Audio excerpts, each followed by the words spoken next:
Hello guys, welcome back to our channel. So guys, जैसा कि last episode में हम लोगों ने देखा था कि मास्टर शोयान ने बर्निंग क्रो के स्टूडेंट्स के अंदर उस पावर को डाल दिया था जिससे कि उनकी पावर्स दोबारा से उनके पीक पर आ जाती है। और दूसरी तरफ हमें उस एंसेस्टर हॉल को दिखाया जाता है जहां पर वो एंसेस्टर आपस में बहस कर रहे होते हैं और उनमें से एक कहता है कि आखिर यहाँ पे चल क्या रहा है, हम लोग एक छोटे से वन लो क्लान को डिस्ट्रॉय क्यों नहीं कर पा रहे हैं, वो हम लोगों पर इतना भारी क्यों पड़ रहा है, हम सब लोग इमोर्टल्स हैं। तो दूसरा बंदा कहता है कि मेरे सारे के सारे डिसाइपल्स वहाँ पर मारे गए, आखिर वहाँ पर ऐसा हुआ क्या है और तुम सब लोग इस मामले में बात क्यों नहीं करना चाहते हो। मैं तुम लोगों को पहले भी कह चुका था कि एक बंदा भेजो ताकि वो वहाँ पे जाके अच्छे तरीके से इंफॉर्मेशन कलेक्ट कर सके, मगर तुम लोगों ने मेरी बात नहीं मानी और अब देखो तुम्हारे हाथ में क्या आया। बिल्कुल वही हरकत करके तुमने अपने सारे के सारे सिपाहियों को मरवा दिया।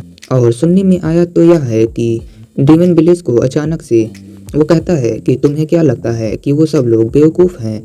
मुझे तो लगता है कि वो लोग विलेज छोड़कर कहीं दूर चले गए होंगे। तो वहाँ मौजूद एक और एंसेस्टर कहता है कि मेरे एनालिसिस के हिसाब से वो लोग बहुत ही ज़्यादा वीक हैं, मगर हम लोग ये नहीं जानते कि आखिर उन लोगों के पास यह पावर्स कहाँ से आई और उन लोगों ने हमारे असैसिन्स को कैसे मार डाला। क्या उनके पास अभी भी किसी तरह की कोई पावर बाकी है। ये सुनकर एक बंदा बिल्कुल पागल सा हो जाता है और कहता है कि तुम लोग बस हर वक्त आपस में एक दूसरे के साथ उलझते रहना। ये बात सुनते ही दूसरा एंसेस्टर खड़ा हो जाता है और कहता है कि हाँ, मैं तो एक बात भूल ही गया था, तुमने आज से 6 महीना पहले कुछ डीमंस को मार दिया था क्योंकि वो सिर्फ और सिर्फ तुम्हारे रास्ते में आ रहे थे, मगर डीमन से लड़ने की वजह से तुम्हारे भी बहुत सारे लोग मारे गए थे, तुम्हारे हाथ में भी कुछ भी नहीं आया था। मगर फिर दूसरा वाला कहता है कि वो सब लोग अंडर कवर हो गए थे और बहुत ही लंबे टाइम तक वहाँ पर छुपकर हमारा इंतजार कर रहे थे। हमें क्या पता था कि वो लोग पहले से ही वहाँ पर कोई डीमन आर्मर रिफाइन कर रहे हैं। हमारे पास ये न्यूज़ बहुत ही लेट पहुँची थी जिसकी वजह से हम लोग कोई रिस्पॉन्स नहीं कर पाए। अगर ये न्यूज़ हमारे पास टाइम से पहुँच जाती तो हमारे जियानवू क्लान का इतना ज़्यादा नुकसान ना हुआ होता। यह देखकर वहाँ पर मौजूद एक लड़की कहती है कि क्या तुम लोगों का बस यही मसला है। तो दूसरा मास्कमैन कहता है कि ये सब कुछ इसके एरोगेंट होने की वजह से ही हो रहा है, मगर वो लेडी कहती है कि मैं इतना टाइम तक वेट किया सिर्फ और सिर्फ इस न्यूज़ के लिए, तुम लोग एक दूसरे को बिना किसी ऑथराइजेशन के मारना चाहते हो। तो दूसरा मास्कमैन कहता है कि तुम क्या कहना चाहती हो, क्या इसमें मेरे टेनमू क्लान का कोई गलती है। तो वो लोग वहाँ पर आपस में बहस करना शुरू कर देते हैं और एक बंदा कहता है कि तुम इसका इल्ज़ाम मेरे हुआंगपू विलेज पर मत लगाओ, मगर दूसरा कहता है कि तुम मेरे टिम्पू क्लैन को भी इससे बिल्कुल आज़ाद रखो, तुम उस पर भी इल्ज़ाम नहीं लगा सकते हो। मगर पहले वाला कहता है कि तुम जानबूझकर हमारे रास्ते में ऐसे मसले खड़े कर रहे हो ताकि हमारा हुआंगपू क्लान को बदनाम कर सको। मगर इतने में अचानक उन लोगों का लीडर वहां पर आ जाता है और उन लोगों से कहता है कि तुम सब लोग फिलहाल अपने मसले लेकर यहाँ पर मत बैठा करो, हम लोगों को फिलहाल नानलुओ क्लान के बारे में सोचना है। उसे वहाँ पर देखकर वो सारे के सारे शांत हो जाते हैं और उसे वहाँ पर ग्रीट करने लगते हैं। जिसके बाद वो मास्टर उन लोगों से कहता है कि उस मैजिक आर्मर के बारे में कुछ बताओ, कोई उसका कोई क्लू मिला क्या तुम्हें।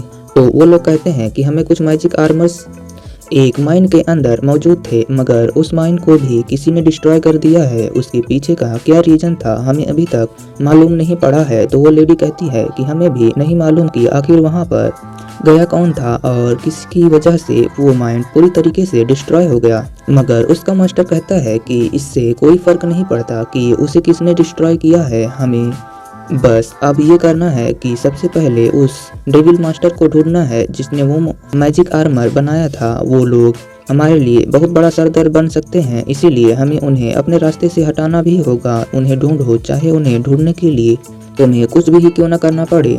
तो तभी हमें दूसरी तरफ दिखाया जाता है कि बर्निंग क्रो अपने डिसेंडेंट्स के सामने अपनी तारीफें करना शुरू कर देता है और कहता है कि मैं टेन लान सेक्ट का सबसे पावरफुल डीमन हूँ। पिछली सारी बातें छोड़ दो, वो सारी की सारी बस मिसअंडरस्टैंडिंग्स थी। तुम सब लोग मेरे डिसेंडेंट हो, इसीलिए अब तुम सब लोगों को मेरी थोड़ी सी रिस्पेक्ट करनी होगी, क्योंकि अगर तुम लोगों ने मेरी रिस्पेक्ट नहीं करी तो टनलंग सेक्ट के लोग भी मेरी रिस्पेक्ट नहीं करेंगे। इसीलिए मैं चाहता हूँ कि तुम लोग मेरे मास्टर के आगे मेरी ज़्यादा रिस्पेक्ट किया करो और मुझे तुम लोगों की ये सुस्ती दिखाई नहीं देनी चाहिए। यह सुनते ही एक डीमन कहता है कि मास्टर आप ये क्या कह रहे हैं, आप से कहना क्या चाहते हैं। तो जीवन उसके कहती है कि बेवकूफ़, मास्टर चाहते हैं कि हमें और भी ज़्यादा एक्टिव होना चाहिए और ज़्यादा से ज़्यादा टास्क कंप्लीट करने चाहिए। हमें इन चीज़ों के बारे में अच्छे से सोचना चाहिए और किसी भी मामले में हमें हार नहीं माननी चाहिए। यह सुनकर बर्निंग क्रो कहता है कि जरा इन दोनों को देखो, ये दोनों कितना एक्टिव हैं और वैसे भी मैं टिनलैंड सेक्ट में ऐसे ही नहीं आया हूँ, मैं मास्टर के बहुत ही ज़्यादा काम आता हूँ। ये सुनकर वो लोग कहते हैं कि मास्टर आप तो 4 डीमन क्लान के लीडर हैं, तो फिर आप टिनलैंड सेक्ट के मैजिक पेट क्यों बने हुए हैं। ये सुनकर बर्निंग क्रो कहता है कि तुम लोग जानते ही क्या हो, मैं कोई मामूली पेट नहीं हूँ, मैं एक एंसेस्टर पेट हूँ। तुम्हें शायद मालूम भी नहीं है कि मैं इस दुनिया के सारे डीमन से ज़्यादा ताकतवर हूँ।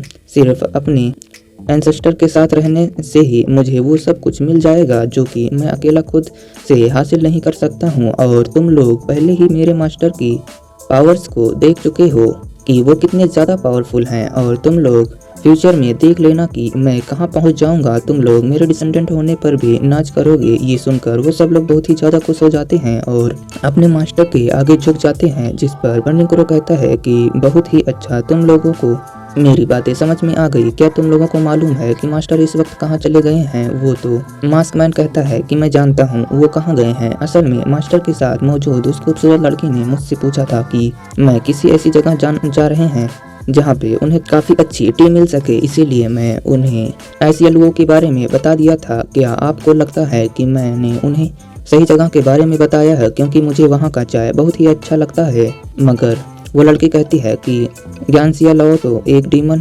टेरिटरी है। ये सुनकर वो मास्क मैन थोड़ा सा कंफ्यूज हो जाता है और फिर वो उससे कहती है कि क्या तुम्हें डीमन क्लान के रूल्स के बारे में नहीं मालूम। जिस पर वो मुस्कुराते हुए कहता है कि मैं भूल गया था। तो वो बहुत ही ज़्यादा गुस्सा हो जाती है और वो कहती है कि तुमने उन्हें किस जगह भेज दिया है, क्या तुम जानते हो कि वो जगह कितनी ज़्यादा खतरनाक है। इतने में वो लोग बर्निंग क्रो की तरफ देखते हैं तो वो उसके बिल्कुल होश ही उड़े हुए होते हैं, जिस पर वो काफ़ी ज़्यादा हैरान होते हैं और कहते हैं कि मास्टर आपके साथ क्या हुआ है, आप इस तरह से क्यों रिएक्शन दे रहे हैं। मगर वो मास्क मैन फिर से बेवकूफ़ों वाली हरकतें करना शुरू कर देता है और कहता है कि ऐसा लग रहा है कि जैसे मास्टर पर हजारों फीवर का जाइंट अटैक हुआ है, जैसे आज मैं पहले इस तरीके से खतरनाक एक्सप्रेशन नहीं देखे थे। कहीं मास्टर सच में बीमार तो नहीं होने वाले हैं। मगर वहाँ मौजूद दूसरा डिसेंडेंट कहता है कि मास्टर आपको क्या हुआ है। वो लोग मास्टर को बार बार बुला रहे होते हैं।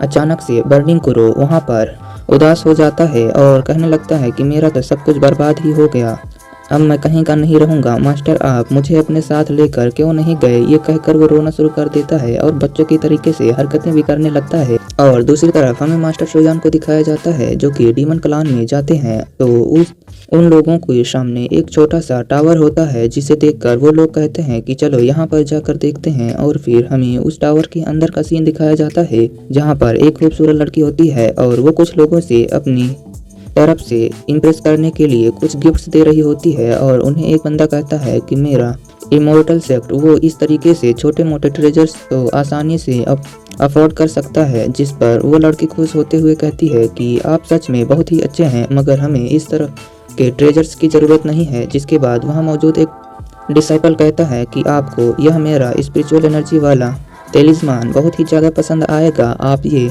एक्सेप्ट कर लीजिए। ये हमारे क्लान का सबसे बेस्ट तेलिस्मान है, एक मर्तबा आप इसे देख तो लीजिए। मगर वो लड़की कहती है कि यह अच्छा है मगर मुझे यह नहीं चाहिए। जिसके बाद वो लड़के उन्हें बताती है कि असल में मैं कहना चाहती हूँ कि हम लोग अगले 100 साल तक अभी और उस फेरिटी को यूज नहीं कर सकते हैं। जिस पर वो लोग कहते हैं कि क्या कहा तुमने, 100 साल, ये तो बहुत ही लंबा टाइम है। अगर इतने लंबे टाइम में डीमन और इमोर्टल के बीच में फिर से कोई वार हो गई तो फिर क्या होगा। और ऊपर से इसकी के लिए हम लोग 10 साल वेट करके आए हुए हैं। इतने में अचानक फिर वहाँ पर मास्टर शोयान की एंट्री होती है, जिसे देखकर वो लोग काफ़ी हैरान होते हैं क्योंकि मास्टर उन सब लोगों को इग्नोर करते हुए सीधा आगे की तरफ चले जाते हैं। जिस पर वो लोग कहते हैं कि ये बंदा कौन है क्या इसे यहाँ के रूल्स के बारे में मालूम नहीं है? पहले तो ये यहाँ पर आता है, उससे ही पहले सर्व किया जाता है तो दूसरा बंदा कहता है कि हाँ ये ठीक कह रहा है, हमारा मसला अभी तक हल नहीं हुआ है। और दूसरी तरफ ऊपर से ये बंदा हमारे से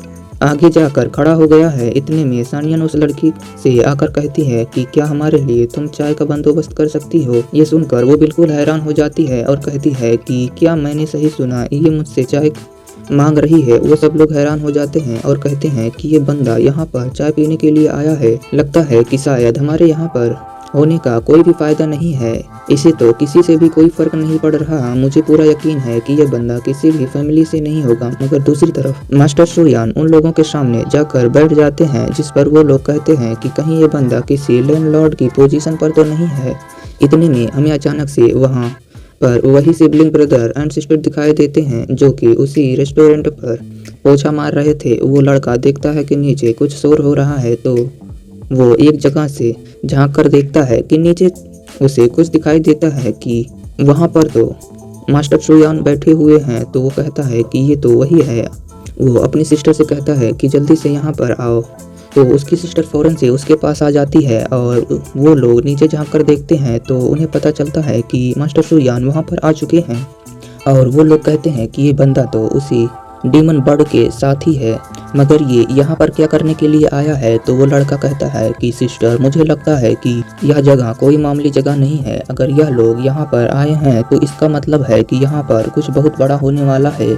ऐसा लग रहा है कि जैसे डीमन और इमोर्टल के बीच में एक नई सिचुएशन क्रिएट होने वाली है। और दूसरी तरफ वो सारे के सारे लोग कह रहे होते हैं कि अब तो सब कुछ खत्म हो गया, लगता है कि अब बहुत ही जल्द यहाँ पर एक बहुत बड़ी फाइट होने वाली है। इतने में अचानक मास्टर शोयान गुस्से में आकर कहते हैं कि मुझे जल्दी से चाय चाहिए। ये कहते ही वो फौरन से अपनी बॉडी से एक ऑरा रिलीज करते हैं, जो कि बहुत ही ज़्यादा स्ट्रांग होती है। और वो ऑरा इतना ज़्यादा ताकतवर होता है कि बाहर के लोग भी उसे फील कर रहे होते हैं। और वो लोग फौरन से बाहर जिस बंदे से भी टकराता है उसे उठाकर दूर फेंक देता है। और फिर वहाँ पे हमें एक और लड़की को दिखाया जाता है, जो कि कहती है कि लगता है कि जिस एंसेस्टर को यहाँ पे आना था वो आ गए हैं। और दूसरी तरफ वो सिबलिंग ब्रदर एंड सिस्टर कहते हैं कि हमें हम लोगों को इसके बारे में गलत सोचा था, ये तो काफ़ी स्ट्रांग है। इसने जानबूझकर उस डीमन बर्ड को पहले भेजा था ताकि वो हम लोगों को कंफ्यूज कर सके। मगर शायद ये किसी इसकी बदकिस्मती है, क्योंकि हमें इसके बारे में अब सब कुछ पता चल गया है। तो वो लड़का कहता है कि अब हम क्या करें? तो हमारे लिए ये बहुत बड़ा सरदर्द बन जाएगा, हमें किसी तरीके से कोई रास्ता ढूंढना ही होगा और वो अपने एंसेस्टर तक इस मैसेज को पहुंचाना ही होगा। और दूसरी तरफ हमें सानियन को दिखाया जाता है, वो वहाँ पर खड़ी हुई उसी लड़की से कहती है कि क्या हुआ, तुम अभी तक यहाँ पर खड़ी हुई क्यों हो?